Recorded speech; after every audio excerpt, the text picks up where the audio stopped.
Ola! Tal como quedáramos, este é o segundo vídeo do programa de educación sobre alimentación saudable do vosso colexio Juan Rei de Lourenzá. Hoxe vou vos falar de como ten que ser a alimentación do vosso fillo no seu día a día, así que vamos alá. Hoxe empezo falándovos de como tería que ser a pirámide nutricional actual e non a que temos na actualidade, xa que esta é unha pirámide con sentido e comida real. Como podedes ver, na súa base ten auga, froitas, verduras, froitos secos, legumes, aceite de oliva e cereais integrais. Con este tipo de alimentación é como deberíamos educar os nosos fillos e reeducarnos a nós mesmos. No anterior vídeo xa vos falei do plato Harvard, pero moi brevemente. Hoxe vou profundizar un pouco máis. Que é o plato Harvard? É un plato saudable diseñado para facilitar a enseñanza de hábitos alimentarios saudables, tanto en nenos como adultos, que consiste en dividir un plato pola mitade e enchelo de verduras, e a outra mitade hai que dividila de novo e dedicarlle un cuarto ás proteínas e outro cuarto aos hidratos de carbono. Como xa dixen anteriormente, a mitade do prato ten que estar cheo de vexetais e canta máis variedade e cor teña, mellor, xa que ningunha froita ou verdura proporciona todos os nutrientes que necesitamos para estar saudables. Por iso a importancia de comer moita todos os días. A froita débese comer enteira, xa que contén toda a súa fibra. Unha das funcións da fibra é regular o noso azúcar en sangre. Por iso debemos evitar os zumos.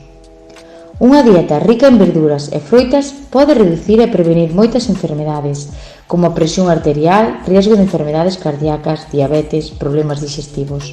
Os cereais teñen que ser integrais, xa que ofrecen máis nutrientes que os cereais refinados.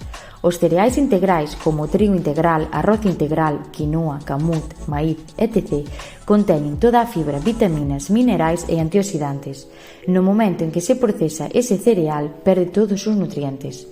Ojo, que tamén hai que ter cuidado á hora de comprar cereais integrais, porque moitas veces no envase pon 100% integral e non é verdade. Temos que fixarnos ben no seu etiquetado. A proteína é un macronutriente esencial, pero non todas as fontes alimentarias de proteína son iguais. Por un lado, temos as proteínas de orixe vegetal, como as legumbres, lentellas, garbanzos, froitos secos, semillas, soia, cereais integrais. Por outro lado, os de orixe animal. O peixe, marisco, aves de corral e ovos son xeralmente a mellor opción de proteína animal. A carne vermella, o cerdo, terneira, cordero, debemos consumila de forma limitada e evitaremos as carnes procesadas como o touciño, salchichas, embutidos, etc. As graxas son unha parte necesaria da nosa dieta, pero hai que saber que tipo de graxa temos que escoller. Dende hai uns anos, a industria alimentaria fixo moito daño cas dietas baixas en graxas, meténdolle medo á xente, pero non é así. En lugar de adoptar unha dieta baixa en graxas, o que temos que facer é comer grasas saudables e evitar as graxas malas. As graxas boas son as monoinsaturadas e poliinsaturadas, que son, por exemplo, o aceite de oliva virxen extra, froitos secos, semillas, peixe azul, aguacate. E as graxas malas son as graxas trans, que son as que proveñen de bollerías industriais, margarinas e etc. Por iso, non limitedes o consumo en graxas. Todo o contrario, o noso organismo necesita graxas para vivir. A auga ten multitude de funcións, como, por exemplo, hidratar a pel, regula a temperatura corporal, axuda ao funcionamento dos riles, evita a retención de líquidos, axuda a función digestiva e a remover as sustancias de refugallo, facilita o transporte de oxígeno e de nutrientes na sangue, é a mellor opción para calmar a sede, por iso debemos escoller a auga como a principal bebida nas comidas.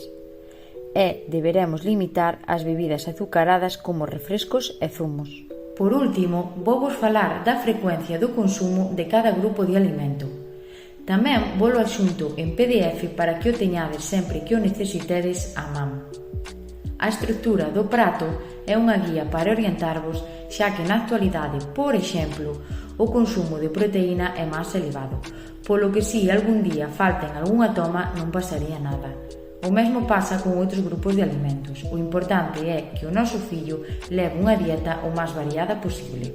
As froitas e as verduras débense consumir todos os días. A froita de 3 a 5 racións ao día. As verduras comila en todos os pratos principais, como por exemplo en puré de verduras, ensalada, menestra, pistos, etc. Os lácteos entre 0 e 2 racións ao día non son obrigatorios. Como xa dixen, o calcio podemos obtelo de outro tipo de alimentos, como nas legumes, froitos secos, pescados azuis, etc. Ademais, os lácteos que consumen hoxe en día os nosos nenos case sempre son azucarados, así que eses mellor evitalos. A carne branca entre 1 e 3 veces por semana. A carne vermella, 1 vez por semana. Pescado branco, azul e mariscos entre 2 e 5 veces por semana. Ovos, 7 por semana. Podemos consumir un ovo ao día. A patata, arroz, pasta, quinoa e legumes entre 2 e 4 veces por semana. Debemos facer un consumo variado destes últimos alimentos, como por exemplo, os luns comemos lentillas, os martes arroz, os miércoles patata, os xoves legumes de novo, como por exemplo os garabanzos, e os viernes quinoa. Os froitos secos debemos consumilos todos os días tamén, un puñadiño, e deben ser ao natural ou tostados. Evitaremos os fritos e salados. O aceite de oliva virxen extra debe ser para cociñar e aliñar as ensaladas, e a auga ten que ser a bebida principal. Con esta última diapositiva rematamos este segundo vídeo. Espero que vos guste e vos sirva de gran axuda. Calquera dúbida que teñades, estou á vosa disposición. Xa sabedes, tanto por vía WhatsApp, Facebook, Instagram, aí me encontraredes. Moitas gracias por todo e un abrazo.